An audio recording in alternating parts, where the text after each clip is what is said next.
First, Hillary calls for a major commitment to do two things, neither of which can be outsourced. Rebuild the infrastructure of America. Flint, Michigan is not the only place with elevated lead levels in the water and in children's blood. Cleveland does too. I was in Jackson, Mississippi. They do too. She wants to spend enough money to tear up all the rusty pipes in America, lay new ones, give every child a healthy future, and create a ton of good-paying jobs in the process. It's important. When I leave you, I'm going down to Chillicothe on my way to Dayton tonight. She's the first person to call for doing something extra to incentivize investment in coal country, in the rest of Appalachia, in every part of America that's been left out and left behind. Number one, give everybody in this country access to affordable, rapid broadband, and a lot of those people will create their own jobs because they'll be part of the national economy. Number two, give people extra incentives to invest in those areas. We had a modest program that gave up to 39% tax credits for people to invest in those areas, and the Republicans let it die in the last Congress. We need to bring back that, plus more.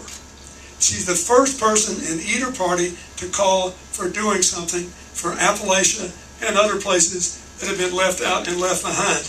And to say there is a connection between the places that are most distressed and the places with the highest rates of addiction to prescription drugs and heroin. And we should deal with them both, including treating this drug problem like a public health problem with more mental health and more treatment facilities. But you also have to give people something to look forward to when they get up in the morning. And she is committed to doing that. Second point, she wants to put up 500 million solar panels in the next 4 years and have everybody on their own clean energy within 8 years. Everybody in the country. That'll create huge numbers of jobs, and they can't be outsourced. Number three, she wants us to realize we've gained 900,000 manufacturing jobs since the crash, and now we are in a position to produce far more modern products with advanced manufacturing than we have been in a long time for a simple reason. Manufacturing is the most productive sector of anybody's economy, which means you can pay people good living, and every year labor will be a smaller percentage of the cost, and materials, energy, and transportation will be a bigger percentage. This is a simple equation. Since we got the biggest market in the world, save the transportation and build the stuff here. We can do that again if we finance it. And what she proposes to do is to take these companies that have been misbehaving. Take Johnson Controls. It's a great company. My foundation worked with them to retrofit the Empire State Building. We created 275 full-time jobs and cut the energy use of the world's oldest big building to get a LEED certification by 40%. They did that with their technology. But their main business is an auto parts supply company. So what did they do? They came to Congress and they said, please give us the bailout. They got it. What did they do then? They said, okay, thank you for your tax money. I'm taking my tax money to Northern Ireland because the corporate tax rate is a third as high.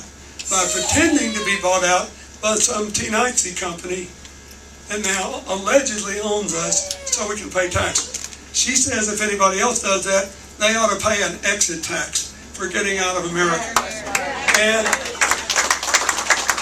if you take tax breaks from the state of Ohio, from the city of Columbus, any other city, or from the federal government through the program that Hillary wants to bring back to create markets everywhere, and then you leave anyway, as soon as you get the tax breaks, you ought to have to give back the last 5 years of tax breaks. And then use those two funds to move jobs back to America. Give the breaks to people that want to put us to work, not put us out of work.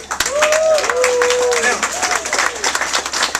the last thing I want to say is you can't forget that 2/3 of the new jobs we've created in the last 20 years have come in small business. And the mayor just took me on this tour of Lawn Street in the old new, beautiful auditorium.